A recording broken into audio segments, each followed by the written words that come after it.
Հարգելի հայրենակիցներ, արդեն ավարտում ենք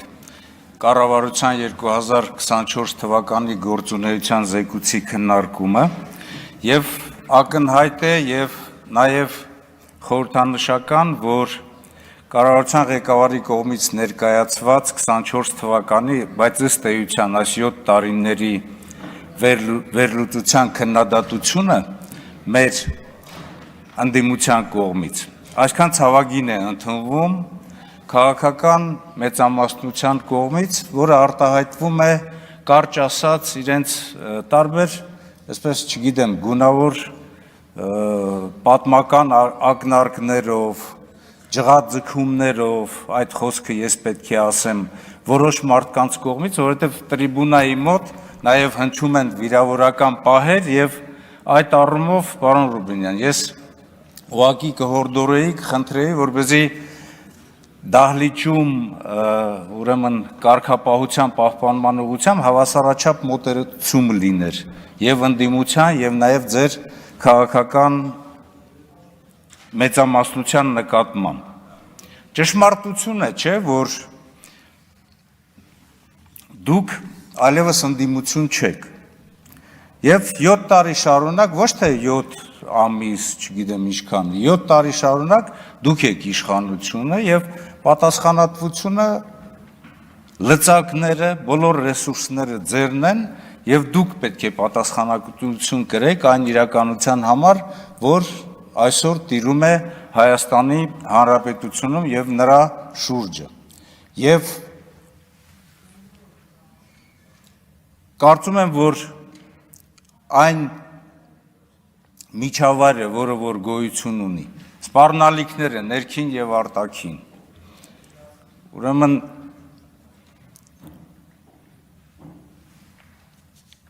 ոչ բավարար անվտանգությունը, սահմաններին հակառակորդի սանձարձակությունները, ապատեղեկատվությունը, այդ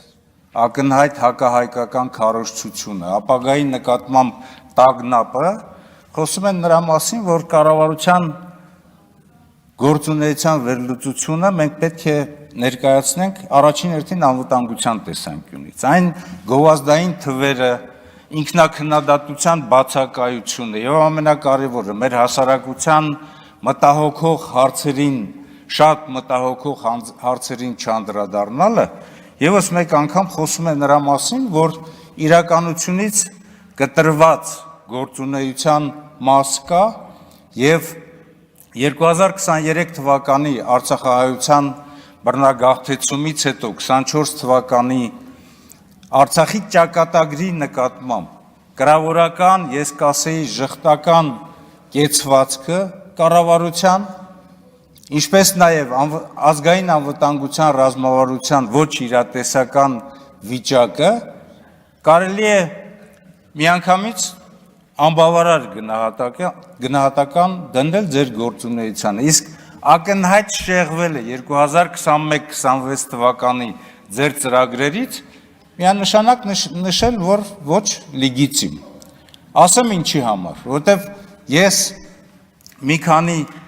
տեղեկություններ կներկայացնեմ, որոնք որ վերաբերում են լոկ անվտանգությանը եւ նաեւ քաղաքական պատասխանատվության բացարձակ բացակայությունը ձեր իշխանության կողմից։ Խաղաղության մասին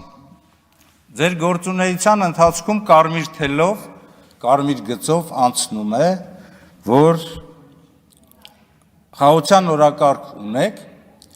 բայց իրականում այս տարիների ընթացքում պատերազմ ենք մենք ունեցել։ Պատերազմ 2020 թվականի, այնուհետև նաև Հայաստանի Հանրապետության սահմաններում։ Երեք կառավարության ղեկավարը ասում էր Նիկոլ Փաշինյանը, որ պատերազմ չի լինելու, բայց կարծում եմ, որ տված խոստումների